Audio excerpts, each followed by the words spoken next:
leave the house hoping that like everything's gonna be okay. We watch as the house is burning down and the fire truck and everything comes by, spraying the water, and we're like, woo, we get to the bottom floor.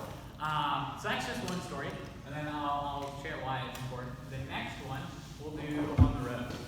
So I don't know how many of you guys have been on the road and you've just run out of gas. Like tragic times where you're on a super long car trip and you just run out of gas in the middle of the freeway, things like that. Raise your hand if any of that's happened to any of you guys. Even you guys can raise your hand. Oh, no. But there's one time, now we're in Hawaii at this time, we're in the jungle, we're enjoying some we're in a Jeep and my dad's taking me around some dirt trail with a bunch of my family, and we happen to get stuck in mud. So we're renting this $20,000, $30,000, $40,000 Jeep, we're driving around on trails, and then we get stuck in mud. What happens is the whole Jeep starts sinking, it gets completely flooded, and we're gonna have to pay $40,000, the insurance company is gonna have to cover it. So it's just really great things are happening to us in this dirt. Now I was maybe around 11 or 12. I run out. I find some there were native people there who were hunting boar. They had this massive truck. They pulled our Jeep out of the way, and we're saved. So that's another story. And then instead of going into the rest of these stories, I just want to ask you guys a question: are these wonderful times or not so wonderful? If your house were to burn down, would you be happy or somewhat disturbed? Raise your hand if it's happy, and if it's not, you can just do some other, no. Happy, or would you be disturbed? You be disturbed? Be disturbed if your house burned down? Would you guys be disturbed or happy if your house burned down? A little disturbed? The rest of you guys, would you be super happy, super thrilled, or would you be a little disturbed? A little disturbed? Gotcha.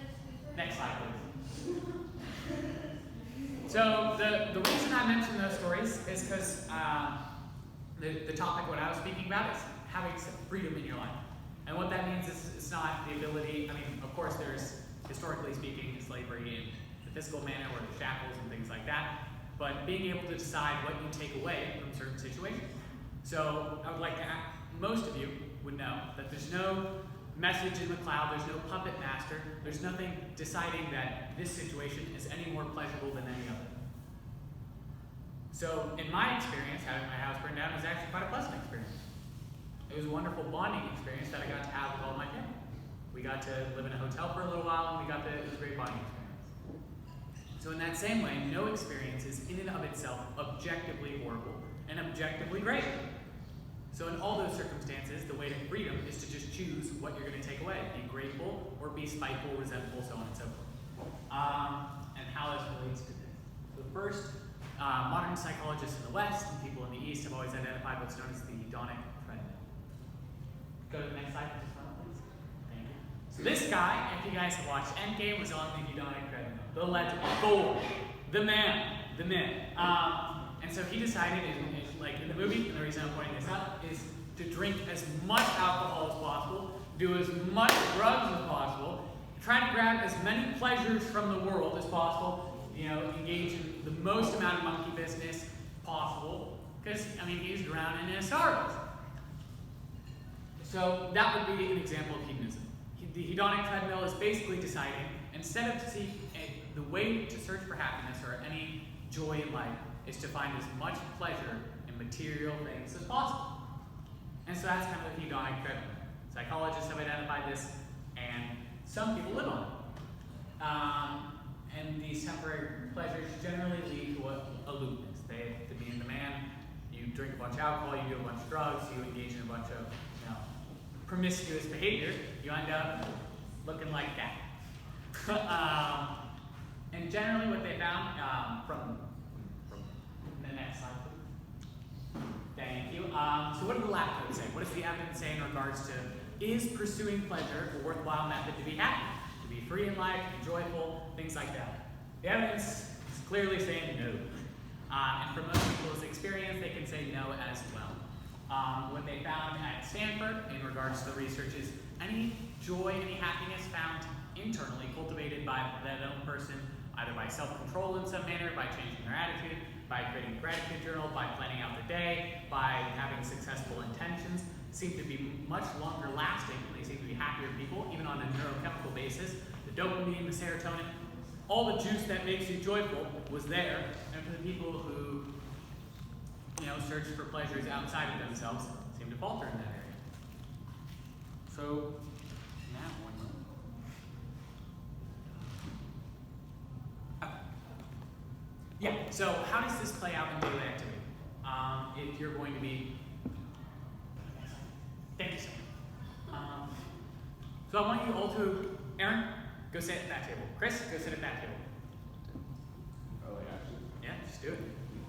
You stay at that table. Thank you. I'm just going to keep you on your own little islands for just a moment, okay? Now, put your head down when you're on the island. No, you don't have to go that far. But the point of this is so you guys are alone on your own little islands, right? You're not with anyone. You don't get to speak to anyone, so keep your lips sealed. You don't get to have a conversation, do any of those things. Now, I want you to ask, if you were to imagine yourself on an island, alone, in solitude, with nobody for the rest of your life, the rest of your days till death, you're not with anybody. Would you ever consider writing a book, creating a play, drawing an image, learning a language? Would you ever consider any of those things? Doing math problems? Who of you would, when they're alone on an island with no friends, nobody they ever loved, start solving calculus problems? Raise your hand if you would start solving a calculus problem. Any of you? You do calculus in actuality? I mean, like, it's something to do. You're alone on an island. But would that be like the first, that generally for most people, that wouldn't be the first thing you think about, right? I would get everything together so I could survive, and then I would just start, like, biding my time trying to distract myself from sadness. Understood. Eventually, I would drown myself in the ocean. So generally, all the games we play are a majority of the activities we engage in, from drawing, painting, talking, learning languages, doing mathematics, learning about science in our classrooms, playing sports. All these things are dependent on other people. Like they're social institutions, they're games we play with each other. If we didn't have each other, we wouldn't do 90% of the things we do now. So if we're engaging in all these activities, from drawing to making music to because other people exist, nobody would think to write a song if there was no one to listen to it, because it's just a waste of time. And so because we're engaging in 90% of the activities we do on a day-to-day basis, because of others, the only swap to make this worthwhile, to not be on the hedonic treadmill, but live for the benefit of others, is to just simply, because you're doing it for others, you should do it for others. So if you're an artist, why am I drawing this art? I love it, and I can help and inspire others, or I can create social change. If you're a musician, why am I making this music? Because I love doing it, and I can inspire these people. I can spread a message in this way. Because nobody would do it anyway. You wouldn't do it anyways if the other people weren't there, so you should do it for them. If you do it because of them, the only change in attitude would do it for them. So, this is just another example of that. All these people, from Leonardo da Vinci to modern day doctors to firefighters, to even monks and authors, all are doing their things for the benefit of others. Nobody would write a book unless there was other people to read it. Nobody would be a doctor unless there was other people to heal. I mean, doctors' jobs are essentially there because other people are sick. So they make money off other people's misery. But they're there to heal others, to save others physically, to make sure their body and physiology is in proper condition. You guys can go back to the main land. Hey, if you want. Or you can stand around. But since all the activities, every affair you engage in normally, whether or not it's going to school or all these things, is because of others, because you live in a social network, because you live amongst other people, you should do it for them. So because you're already doing it because they're there, now you should do it for them. And that's generally the way to switch it.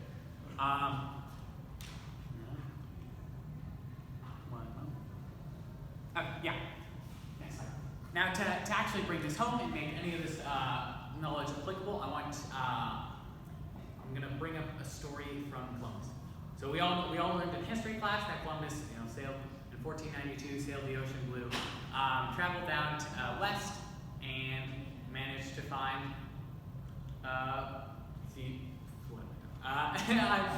North America, and he managed to find where we live now. He only, if Columbus, or actually here, I'm better idea. Do any two of you want to get up here for just a moment as a volunteer? Oh, would you yes. please? Thank you. And then would you like to? Oh, yeah. Thank you. I am so ready. Now, I want you guys to row a boat. Okay. Oh, yeah. You start rowing a boat. You gotta show everyone that you're rowing a wonderful boat. Now you can go back to people. Okay. Now, the only reason I did that short little demonstration was to show, were those guys super organized, super coherent, in union with each other, working simultaneously? No. In that same way, neurologically speaking, Dr. Jan Siegel showed in his book Aware that, next slide please. Here's the little quote, where attention goes, neural firing flows, and neural connection grows. So if you imagine, all teachers know this, if you don't give any children a task, they start talking about the day, they start enjoying each other's company, they start just chatting about whatever, they eat food in class, they go to the bathroom for fun because they're bored. If most people are just left, let's suppose 100 people were in a group and just left to their own devices, with no instruction, no goal, no purpose in mind, they would just start doing whatever. They start twiddling their fingers, they would start speaking with each other, they'd start doing all these things.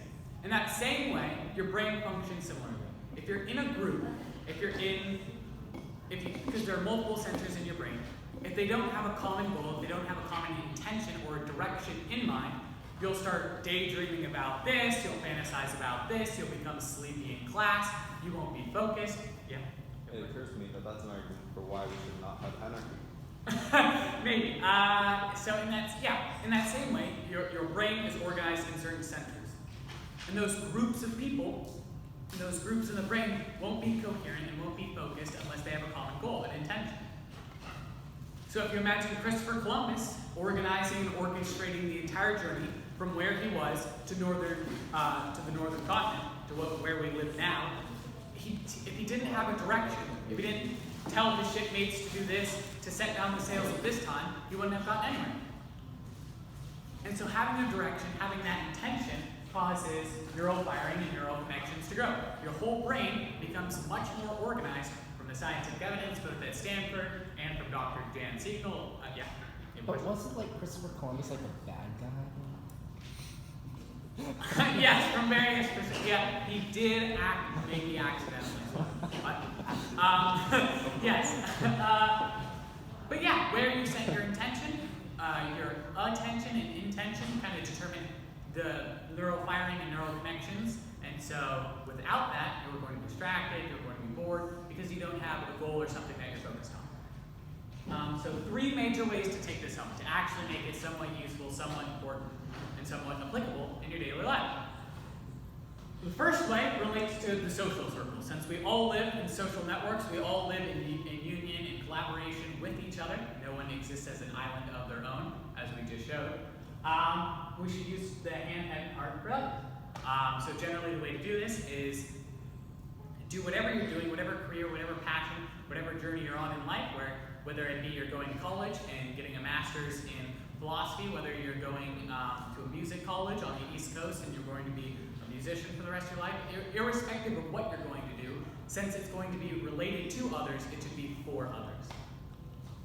The next one would be joy or, So this relates back to the stories of my house burning down and us getting stuck in a forest in the mud and having to pay tons of money for our Jeep. Both of those, there was no sign in the clouds, there was no God-made message that declared this is a bad situation or this is a good situation, you must be sad. There was no puppet master forcing me to be happy or forcing me to be sad.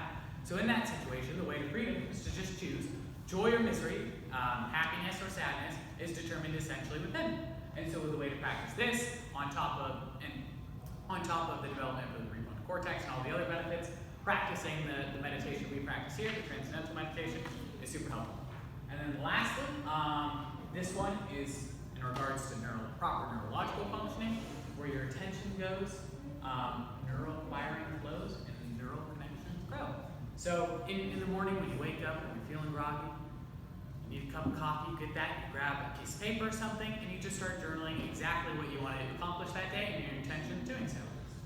One example would be, let's say you're a musician, and you're about to go for a competition, you have to play in front of 30,000 people. You're about to pop off. It's going to be fantastic. In that situation, the best way to do it is, my plan is to do this. I'm doing this to inspire the others in the audience and enjoy a good time, or whatever it may be, and then that'll be hopefully what happens. So, it's one slide up, because just, if you can go like that, or backwards. Yeah. Because all the great entrepreneurs, from Steve Jobs to Mahatma Gandhi, or any successful person in their craft, from Steve Jobs to Mahatma Gandhi and Martin Luther King Jr. in social service, entrepreneurs such as, like I just mentioned, Steve Jobs, Bill Gates, these individuals, and even great comedians like Adam, it just depends on who you say, but like Adam Sandler, people like that. If you all know that if you want to get somewhere, you have to know what direction you're going. Your brain, your mind, they won't function in and of themselves. They won't function unless you do something. They're like tools laying there on the floor. If you don't set an intention or have a direction, you won't get anywhere. So having a kind of clear direction or knowing where you're going allows you to get where you need to be. So thank you so much for listening. If you have any great questions or any insights, just ask away and I'll answer. Thank you. Thank you. You can ask literally any question. Yeah, go right I ahead. feel like in your last lecture, you were talking about how you're all about being against the deliberate thinking. More about like deliberate thinking, but with exclusion. Not necessarily deliberate thinking. I mean, if you sit under a tree today and just think, it'll be miserable. So generally, what I'm saying is just set direct intentions. So what I mean by that is, I guarantee Christopher Columbus, when he's hitting the shores of North America, was present in that moment. He was focused, he was concentrated, but he had an intention before he got there. In that same way, you just set direction and then act in the moment. Make sense? It's just about setting a direction and then going. Go. Actually, Christopher Columbus made a bunch of really bad decisions when he was sailing to America. He thought that America didn't exist, Yeah. and he assumed that there was he greatly underestimated the enormity of the sea, which resulted in him getting very lost. And even though people told him that the world was a lot bigger than he thought it was, Yeah. and then he got lost, and then he was almost ready to give up when he found America. So he made some bad. Well, yeah, he may have made some horrible choices, but eventually he got to the destination he was looking for. So any other questions? I mean, you guys just got here, but any other questions from Aaron, Chris, got any questions? I have a question. So you said because other people just do things for those people. Yeah. Does does it have to do with because other people care about what you're doing? They have to do for those. It's essentially because none of the activities, or most of the activities we engage in, we're only engaging in those activities because other people exist. You don't learn French because you're isolated on some island where no other people exist. You wouldn't learn French. So in that same moment, you see what I mean? We only play music because other people were willing to listen. We only learn a language so I can speak to him and convey my ideas. Can you make art and make music for your own satisfaction? Yeah, of course, definitely. But you wouldn't, if nobody else existed, right? You're completely alone on that island. Let's say you had food and water and all those things. Your first idea wouldn't be, I'm going to make art, would it? I'm an art teacher. Well, yeah, as an art teacher. But given that you got art, you only knew about art because other people existed and did art. If you're alone on that island, you wouldn't know. No, I There's disagree. I big time disagree with that. Really? You think you would learn art? People make art, like cave paintings and stuff. Yeah. There's a need, there's an inner need to communicate. But there's no one else there, so you just. But sometimes you need to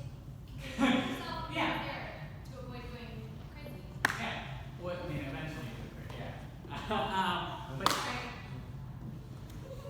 yeah. What? Do you got a question? I was just listening to it. Yeah, so generally the whole reason I mention that is because most of the activities we engage in, from communicating with others to learning languages to doing mathematics, like I guarantee if you guys were alone on an island, would your first choice to be, oh my god, I gotta swim back to shore and go to school. I gotta go to school, my first period, I'll be late. No, nobody would be thinking that. And so you're only here because there are other people who knew or who generally decide like, oh, this would be helpful for this student. We should create a great government that allows students to become educated and have opportunities and stuff like that. Any more? If you have any questions, any disagreements, any idea, I'd love to answer or speak on it. Because you look like you're thinking. Have an idea, I don't know how to say it though. So that's the same as having no idea. And then if you guys would like, we could do 5-minute group meditation, or we can just end it there and relax, go back to lunch, eat food, talk with people. And of course, we don't have time. I don't think 5 minutes is going to take you really deep. What time is it? 11:41. All right, we can do 3 minutes. Everyone close your eyes super quick. Get comfortable. We can do this super quick. For all, Grace, have you done this before? No. Okay, well, all right. Well, I'll be quick about it. Or have I? All right, Chris. He's been to the bathroom.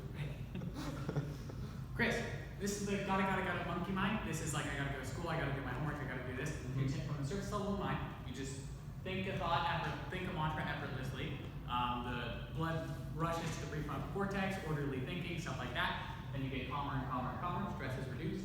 You experience the state of inner quiet. You go back up, and I'll give you the mantra in just a moment. You go back up, thoughts bubble up as stress is reduced, and then you return to the mantra. So mantra, inner silence, stress reduced, mantra, mantra, silence, thoughts, mantra, silence, thoughts, mantra, silence, thoughts, and you just continue in that cyclical process. You ready?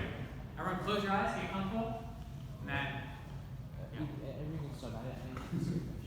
oh yeah, you can ask in front of everyone.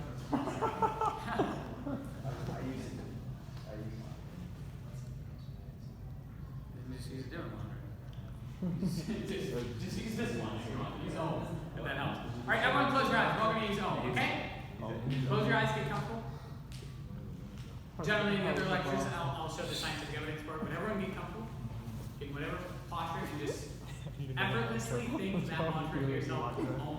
Om, to yourself. It sounds ridiculous, definitely, but just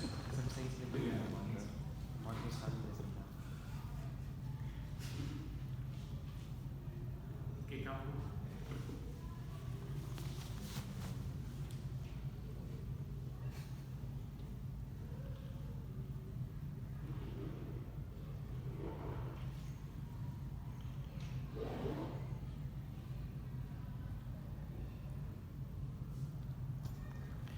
Let thoughts bubble in.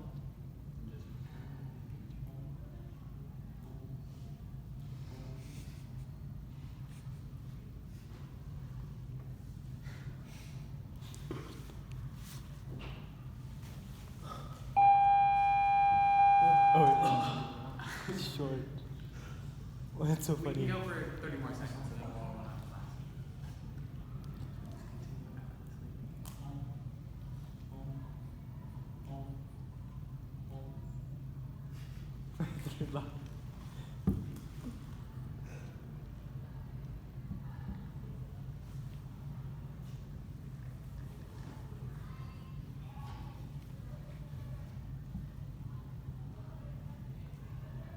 Thoughts bubble up. Just return to the mantra. Continue like this.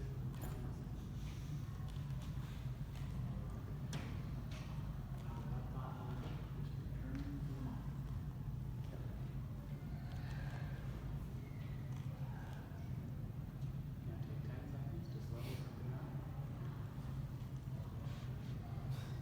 You can run back through thoughts. Thank you guys so much for coming. Hopefully, Story.